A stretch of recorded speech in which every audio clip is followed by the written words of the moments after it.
Soir, premier data date de cette année, qui aurait dû être en janvier, mais bon, voilà. La rentrée, c'est toujours compliqué. C'est toujours compliqué. Comme en septembre, on avait raté le coche. On avait commencé en octobre. Voilà, on est un peu là en démarrage, mais pour ce premier data date de 2023, nous allons parler, sans surprise, du gros sujet qui agite l'actualité française en ce moment, c'est-à-dire Les retraites. la réforme des retraites. Effectivement, ça ne vous aura pas échappé, que vous soyez pour ou contre, c'est le sujet du moment. Et puisque c'est le sujet du moment, l'IFOP, on a fait plein de sondages dessus.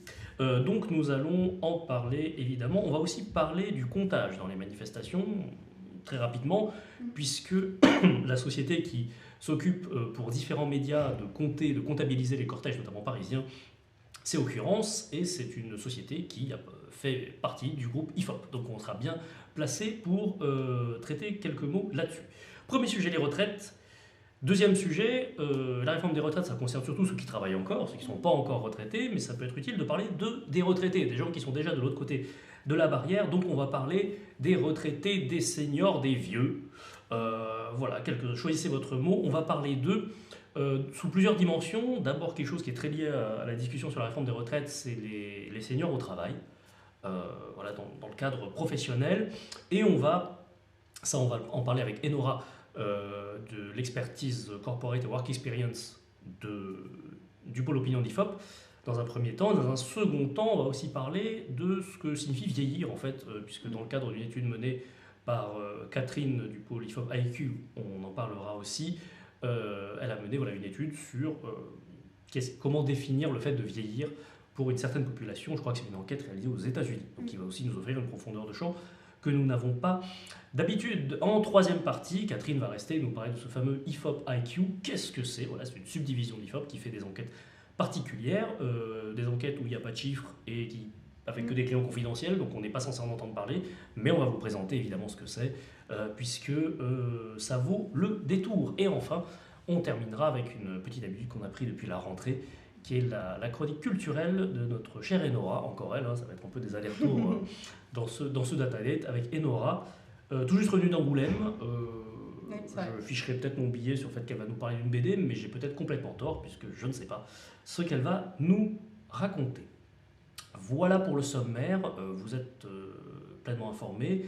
Je rappelle que, pardon, c'est Matou qui m'accompagne, c'est mon boulet. Je rappelle que le chat est ouvert, c'est Louise qui va le gérer. Je pense que, bon bref, tu le vois là à l'écran, mais si ça devient trop rapide, tu prends l'ordi. Oui. Voilà, mais bon, on va rester là parce qu'on va parler des retraites. Là, on va parler ensemble, mais pour les autres parties, je serai derrière avec le chat. Voilà, donc c'est Louise qui modère, si besoin est. En tout cas, n'hésitez pas à participer. Questions, remarques, on évite les insultes. Mes propos constructifs, fussent-ils un peu véhéments, il n'y a pas de problème. On a le cuir solide, puisque, je disais ça à un ancien camarade de Twitch d'ailleurs, que cette année il n'y a plus d'élection, donc il a fallu qu'on trouve une autre raison pour laquelle se faire taper dessus. Du coup on a le comptage Occurrence. Chacun son tour. Voilà, chaque année il faut qu'on ait une raison de se faire taper dessus par les gens pas contents des chiffres qu'on publie. Donc cette année c'est le comptage des manifs. Voilà, sans transition, les retraites. C'est l'actu du moment. À l'IFOP on est bien sûr à l'affût de ça, donc si les retraites ça vous saoule, le débat autour de la forme des retraites ça vous saoule, les publications IFOP en ce moment risquent de vous saouler aussi parce que on suit l'actualité. En tout cas, ce qu'on mesure, pour commencer à le dire, et le dire sans prendre forcément de gants, de la part de l'exécutif, donc du président de la République et du gouvernement, c'est une réforme à contre-courant. Voilà. On n'est pas dans un camp particulier, on n'est pas là pour prendre un parti ou un autre, mais quand on demande à la population française si elle est pour ou si elle est contre, favorable ou défavorable à cette réforme, on a grosso modo 2/3 de la population qui est défavorable à cette réforme. Donc, c'est beaucoup. C'est beaucoup, ça bouge pas, au cours du mois ça a bougé pour augmenter encore la part des pas contents à augmenter, mais c'est un peu stabilisé. Et sur le pas du tout, parce que Sur le pas du tout, alors je vais te dire ça, j'ai mon petit papier, je ne vous fais pas le partage d'écran parce que c'est un peu galère, mais à la question, vous personnellement, vous favorable ou pas favorable à la réforme des retraites proposée par Emmanuel Macron et le gouvernement? Ça c'est propre comme question. Oui, on disait quoi? On disait par qui? Et on met rien d'autre. Ça c'est propre. Favorable, pas favorable? Favorable 32, donc c'est un tiers, 3, pareil. C'était le 26-27 janvier, je précise, ce sondage-là. Favorable 32%, pas favorable 68%. Et au sein des pas favorables, les pas du tout favorables, Donc c'est 42%. C'est énorme. Les gens les plus chauds. Alors que les plus chauds contre et les plus chauds pour, les tout à fait favorables, ils ne sont pas 42, ils sont 8. Donc on voit bien au sein de la population que le rapport de force pour et contre, il est très disproportionné. Hein. Les contre, c'est 2 tiers, les pour, c'est 1 tiers. Et au sein de ces deux ensembles, les plus chauds, c'est évidemment les pas favorables. Ça s'est vu dans les rues, ça s'est vu dans le débat d'ailleurs. Donc, et c'est assez stable dans le mois, assez pour qu'on puisse dire qu'en effet, c'est une réforme qui est faite à contre-courant. Et toi qui as plus d'ancienneté, est-ce que sur d'autres réformes, tu as déjà vu des taux d'opposition comme ça aussi nets, de mémoire? Pas aussi net et dans la durée. C'est vrai que les retraites, c'est toujours... Après, ça mobilise toujours beaucoup. Voilà, les retraites, ça mobilise toujours parce qu'on touche quelque chose qui est, comment dire, qui tient à cœur aux Français. Enfin, c'est vous dire, le en gros, système de retraite, la retraite, c'est vous dire à partir de quel âge ou quelle durée de cotisation, ce qui n'est pas la même chose et qui ajoute au flou du débat d'ailleurs. Mais la retraite, c'est quand même vous dire à partir de quel moment on vous fout la paix. Voilà, je le dis de manière très vulgaire, très grossière à dessein. Parce que c'est vraiment ça, c'est pas une coquetterie, c'est pas un truc de français fainéant, gaulois réfractaire fainéant, voilà, pour reprendre d'autres expressions. C'est pas ça du tout. Enfin, à un moment, il y a un contrat social qui est, voilà, à partir de tel âge, tu as le droit de consacrer 100% de ton temps de vie à ta vie. Si tu as encore une vie à cet âge-là, c'est d'autres débats encore, dont on pourra parler avec Enora d'ailleurs. Donc c'est quelque chose de très important où toutes les enquêtes menées, d'ailleurs surtout qualitatives, hein, où on va aller questionner le rapport des Français à ces retraites, on voit que c'est un sujet brûlant parce que c'est la question de la place du travail dans la vie et de la place de la vie dans le travail. Voilà, je ne sais plus où cet élan me portait, mais tout ça pour dire que oui, est-ce qu'il y a eu d'autres mobilisations, d'autres réformes aussi controversées, quoi. Oui, voilà, c'est qu'on n'est même pas dans le clivant, on est à contre-courant vraiment, la majorité nette des gens ne veut pas de ce truc. Et c'est pas du tout le moment, ça on en reparlera aussi. Non, il n'y a pas beaucoup de choses qui ont un tel niveau de rejet. Moi j'en ai pratiquement pas vu. Même la limitation de... 1,80 ? Ouais, la réduction de 10 enfin oui, la réduction de la vitesse maximum à 80 km/h au lieu de 90 sur les routes, qui a entraîné le mouvement des Gilets jaunes, hein, c'est pas rien. Même ça, dans les premières enquêtes qu'on faisait avant que ce soit appliqué, les gens étaient plutôt pour, parce qu'on leur disait que ça va sauver des vies. T'arrives 5 minutes après et ça va sauver des vies, donc tranquille. Oui, t'as pas le même enjeu que sur les retraites, voilà. Mais ça a été quand même... après, c'est entré en vigueur, donc l'opposition est montée, mais on n'était pas à des niveaux comme ça.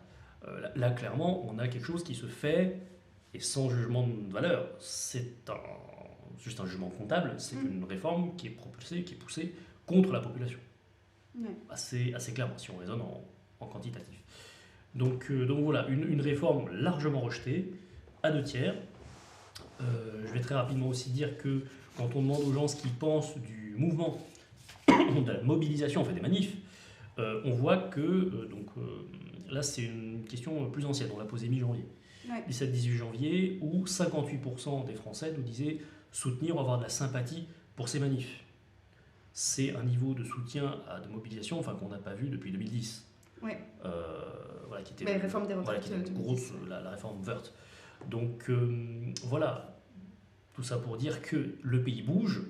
Il y a bien évidemment les manifestations qui sont un moyen, qui sont un thermomètre pour mesurer cela, mais un thermomètre imparfait parce que tous les gens qui sont contre la réforme ne peuvent pas aller à la manif. Il faut bien bosser, des fois on ne peut pas faire grève, on ne le veut pas d'ailleurs.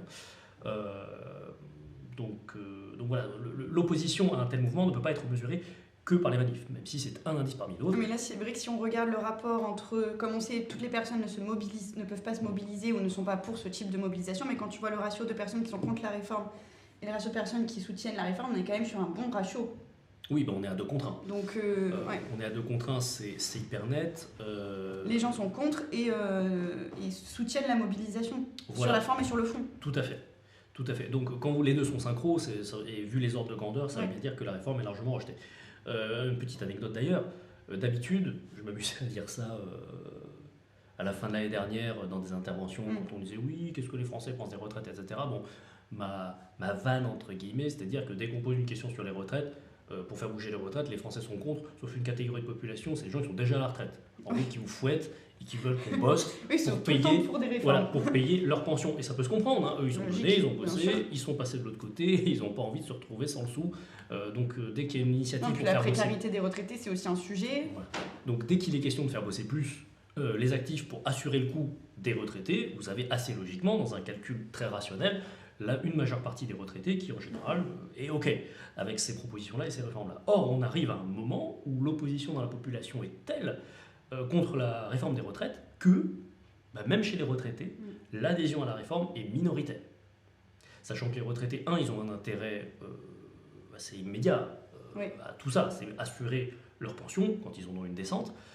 Il y a un deuxième truc à regarder, c'est que les retraités, c'est un électorat qui est très très favorable à la majorité relative gouvernementale et au président de la République. Et surtout, c'est un électorat qui se mobilise Qui va voter. énormément lors des élections. C'est eux qui vont voter. Donc, pour le coup, s'il y a bien une tranche de la population à pas perdre quand elle est avec soi, c'est les Voilà. retraités. Donc en gros, faire une réforme des retraites, où 2 tiers de la population est contre, ou même les retraités, les premiers servis par ça, et ceux qui votent pour le pouvoir en place, sont contre aussi, majoritairement, de peu, Ça- mais quand même Ça a majoritairement. un impact sur le gouvernement. Ça pue, voilà, ça pue pour le gouvernement. Et d'ailleurs, là je vais te enfin te passer la parole. Transition toute trouvée. Ça pue pour le gouvernement, la preuve Ouais. est que tous les mois on fait des baromètres sur la satisfaction à l'égard de Macron, de Borne, etc. Là en janvier, Macron il s'est pris -2, il descend à, je me le suis noté, 34, non, ouais, c'est il ça descend à 34 voilà, Ouais. de satisfaction de son action. Et C'est très bas. Elisabeth Borne, elle prend -4 points, elle descend à 32, elle était à 36 en décembre. Donc ça se mesure direct, comment dire, l'impact. D'ailleurs, Macron n'a jamais été aussi peu populaire. Enfin, pour trouver un moment où Macron a été aussi peu populaire, 34%, il faut revenir à la veille du confinement, mars 2020. Voilà, donc il y a quand même, il y a quasiment 3 ans, quoi. Ouais. Donc il se passe quelque chose de gros. Ouais, et pour Elisabeth Borne, je crois que de mémoire, elle a perdu 11 points depuis la rentrée de septembre. Donc de septembre à maintenant, c'est quand même beaucoup. Et bon, elle est là depuis moins longtemps qu'Emmanuel Macron, mais on n'a jamais eu un taux de satisfaction aussi bas sur son action. Tout à fait. Enfin, c'est pas son action d'ailleurs. La formulation exacte, c'est satisfait d'Elisabeth Borne comme Premier ministre. Tout à fait. Donc 32%, ça reste quand même très bas. Et si tu regardes, ça correspond finalement aux 30% qui sont pour la réforme des retraites. Oui, on retombe sur ces On ensembles. retombe sur... en fait, on voit que les proportions restent égales à chaque fois. C'est ça, et c'est pas une première, hein, parce que pendant la fin même pendant une bonne partie du quinquennat de Macron, en gros, il y a un tiers du pays qui est derrière Macron. Voilà, grosso modo. Alors un tiers, ça peut moduler, hein, ça peut passer de 30 à... Enfin, au plus fort des Gilets jaunes, c'est descendu à 24. La popularité de Macron, ça va de 24 à 40, grosso modo. Voilà. Si on prend l'intervalle le plus large, c'est ça, mais grosso modo, ça tourne en général entre 30 et 35. Donc vous avez un tiers de la population en France, un tiers de la population majeure, j'insiste, parce que si on inclut les jeunes, ça a des chances de bouger. Oui. Mais la population majeure en âge de voter, environ un tiers qui soutient Macron depuis un bon moment. Déjà, c'est la France soit qui a un intérêt à la politique de Macron, soit c'est la France qui n'a pas d'intérêt au changement, la France qui va déjà bien, qui, elle, est assez à l'aise financièrement, qui ne s'en fait pas pour ses enfants ou ses petits-enfants, qui n'est pas concernée par la précarité ou pas trop, etc. Ça, il y a un tiers de la France qui va bien. Et cette France qui va bien, c'est celle qui vote Macron et qui le soutient. Et après, il y a 2 tiers qui sont soit indifférents, soit résolument opposés. Et je vois que tu as un beau tableau avec les résultats de l'opposition à la réforme selon la proximité partisane. Parce que est-ce que c'est une opposition... C'est moi qui fais les questions du coup. Mais vas-y, je t'en prie. Est-ce que c'est une opposition... l'opposition elle vient de gauche et de droite ou plus de gauche ou plus de droite, l'opposition à la réforme des retraites? Alors l'opposition à la réforme des retraites, les plus opposés, voilà, si je reprends cette question, vous avez 32% un tiers favorable à la réforme, 68% pas favorable, 2 tiers. Ok. Les pas favorables, ça monte à 91% chez les gens qui sont les plus proches de la France insoumise. Pas de surprise, on se demande même qui sont les 9% qui disent France insoumise et qui sont pour la réforme. Voilà, c'est le paradoxe des sondages, les gens peuvent répondre ce qu'ils veulent, donc des fois... C'est peut-être les retraités de la France insoumise. C'est peut-être, oui, c'est pas exclu. Peut-être. Chez le Parti Socialiste, on est à 85% pas favorable, chez les Verts, 79%, chez les électeurs Rassemblement National, 83%. Gros, 2 extrêmes de l'échiquier, c'est là qu'on est le plus remonté contre cette réforme, contre tout ce que fait Macron en général. Ça ne change pas, mais c'est là qu'on est remonté. Par contre, quand on est sympathisant de La République En Marche, on est à 3 quarts, 76% favorable à la réforme. Alors, je veux dire, sans déconner. Sinon, il y a un gros problème de cohérence. Ouais. Mais ça veut dire qu'il y a quand même un quart. Un sympathisant de Renaissance avec La République En Marche, 1 sur 4, n'est pas pour cette réforme. Pour le coup, il y a plus de cohésion dans les réponses des opposants que... C'est ça, c'est plus partagé chez, Ouais. chez Renaissance, et c'est surtout très partagé chez les Républicains. Ouais. 53% des sympathisants des Républicains sont pour la réforme, 47% ne sont pas favorables. C'est kiff-kiff, hein, 53-47, Ouais. et c'est d'autant plus important à souligner que pour faire passer cette réforme au Parlement, la majorité relative de l'exécutif aura besoin des votes des députés des Républicains qui, depuis quelques jours, voyant le vent tourner, commencent à faire monter les Parce qu'au enchères. début, Voilà. il me semble que quand la réforme a été annoncée, avant que l'opposition monte réellement, tout le monde disait que les Républicains allaient la voter, que c'était quelque chose de presque co-construit et que donc ils étaient partants pour la réforme. C'est ça Et c'est posait vrai pas que, question. mais là, quand ils voient qu'ils divisent la moitié de leur électorat, enfin de leurs sympathisants, forcément la question elle se pose un C'est ça. peu plus de leur côté, c'est C'est logique. que même s'il y avait un deal qui était fait entre les représentants parlementaires des Républicains et d'En Marche, Ouais. on peut dire voilà, il y a un deal, mettez-vous, c'est un exercice de projection, mais mettez-vous à la place des députés les Républicains. On vous dit, bon ok, on a fait un deal, il faudra voter pour la réforme, mais c'est plutôt raccord avec le corpus idéologique. Le programme de Fillon et de Pécresse aux 2 dernières présidentielles, c'est raccord, il n'y a pas de problème idéologiquement. Par contre, vous êtes député les Républicains, puis vous voyez dans ce type de sondage, et puis vous pouvez mesurer en circonscription, en contact des gens, que chez les gens qui votent pour vous, Ça passe pas. il y a la moitié qui disent non. Non, moi je veux pas. Donc vous êtes élu par ces gens, vous espérez être réélu la prochaine fois par ces mêmes gens. C'est eux qui vont venir vous embêter dans votre permanence si vous faites des choses qui leur plaisent pas. En gros, c'est les gens qui vous ont donné leur confiance à travers leur vote. Si la moitié d'entre eux ne sont pas d'accord avec le deal qui a été signé, ça peut vous inviter à reconsidérer, à remettre en cause votre décision et l'arrangement. Et donc ça, pour l'exécutif, c'est un truc de plus qui pue. Oui, complètement. Et si on va un peu plus dans le détail, je me permets. Vas-y. Parce que c'est vrai qu'on a dit, donc, on est contre. Qui est contre d'un point de vue politique? C'est vrai qu'on n'a pas vu qui est contre d'un point de vue socio-démo, mais les résultats sont tellement importants que ça doit se regrouper. C'est à part les retraités, en gros, à part les plus vieux qui sont pas majoritairement pour, mais près des 50%, Ou quasiment. plus indifférents peut-être, parce qu'ils savent que il y a ça ils aussi sont pas vis-à-vis concernés, il y a une du mouvement, indifférence. oui. Mais sinon, c'est largement retraité, largement repoussé dans toutes les catégories de population. C'est assez Si je prends les actifs, par exemple, voilà, on a dit 1/3 de gens favorables dans ce pays. Si on enlève les retraités et les inactifs, voilà, si on prend que les actifs, ceux qui travaillent, l'adhésion, c'est pas 32, c'est 23. C'est moins d'1 sur 4. Il y a moins d'1 sur 4 des gens qui travaillent, ceux qui sont concernés Et par qui sont cette directement réforme. concernés par la réforme. Voilà, moins d'1 sur 4 est pauvre. C'est quand même massue. Comme chiffre. C'est clair. Bon, voilà. Et du coup, c'est vrai, si on va un peu plus dans le détail, parce qu'on dit pourquoi, on dit que les personnes sont contre, mais pourquoi ils sont contre? On a dit que la réforme des retraites, c'était en effet un sujet toujours très houleux, la question des retraites. Mais en fait, ce qu'on voit, c'est qu'il y a 2 sentiments qui s'expriment à l'égard de la réforme des retraites, et qu'on voit d'ailleurs dans plein de sondages différents. Tu fais ta pub. Il y a IFOP, Dans plein de sondages différents, et qu'on voit d'ailleurs dans les argumentaires des opposants à la réforme, c'est qu'elle est injuste, et c'est une idée qui est partagée par les Français, et surtout qu'elle est pas là. Enfin, pourquoi d'un coup la réforme des retraites arrive? En fait, c'est ça la question, c'est ça le sentiment que les Français ont, c'est que c'est injuste parce que ça va pousser les plus... Enfin, ce qu'on dit, c'est que du coup, les gens ont l'impression de devoir travailler plus longtemps, parce qu'en fait, le point vraiment de crispation de la réforme des retraites, c'est le report de l'âge légal. Il y a eu plein d'autres mesures, on en parle beaucoup moins. On parle un petit peu de la revalorisation de la pension minimale, mais le cœur du sujet, le cœur de l'opposition, c'est le report de l'âge légal de 62 à 64 ans. C'est ça qui passe pas, en fait. Et c'est là qu'on a un sentiment d'injustice qui se crée dans l'opinion, où les gens se disent, mais en fait, ça va être encore à moi de faire un effort. Ça, puis, alors qu'il y a l'inflation, c'est encore à moi de faire un effort. il y a un problème d'opportunité, enfin, c'est pas le moment, en gros, c'est Et vraiment pas le moment. Ouais. Pour les Français, c'est pas la priorité, en fait, les retraites. C'est pas le sujet de discussion prioritaire, déjà. Ouais. On le voit dans le baromètre Paris Match, on a une question, donc dans le baromètre du mois de janvier, qui a été fait début janvier, je crois, on a une question où on mesure les sujets de conversation, les sujets qui ont le plus animé les conversations des Français. Le sujet numéro 1, à 80% de citation, c'est l'inflation. Les retraites, c'est le 5e sujet à hauteur de 60%.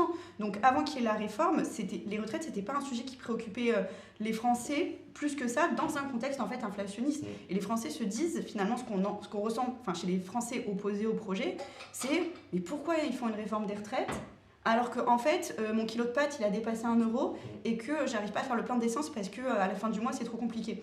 Donc c'est là qu'il est aussi le sentiment d'injustice, et on va me faire plus travailler alors que même en travaillant, j'arrive pas à payer Donc en fait, c'est tous ces leviers-là qui suscitent une opposition. Enfin, je pense que si la réforme des retraites, elle arrivait à un moment où on n'était pas dans un contexte inflationniste, l'opposition elle serait peut-être moins forte. Non, puis il y a un autre facteur qui aggrave ce sentiment d'injustice, c'est que le gouvernement, en tout cas pendant la grande partie du mois de janvier, s'est entêté à dire que c'était une réforme juste. Ouais. Or, les gens, déjà, la perception d'entrée, c'est que c'était pas juste. Et puis, en gros, plus la réforme était expliquée, parce que Macron a envoyé... Moins ça paraissait... vite, et en fait, plus la réforme était expliquée, et plus les gens ont compris ou entendu ou assimilé que la réforme n'était pas juste. Alors que Elisabeth Borne s'échine à dire que c'est une réforme juste. Donc, on voit, il y a la perception... dont fait état Louise, qui arrive au mauvais moment, mais en plus, vous avez un gouvernement qui vous dit le contraire. Or, si vous pensez déjà que c'est pas juste et que vous avez un gouvernement qui vous dit mais non, tout va bien, c'est juste, vous avez le sentiment qu'on vous ment et de vous faire enfler. Et c'est pour ça que ça accentue l'impact sur l'exécutif. L'opposition. En plus. Et donc oui, et ça c'est quantifié par les baisses de cote de popularité de Macron et bon, c'est assez évident. Ouais.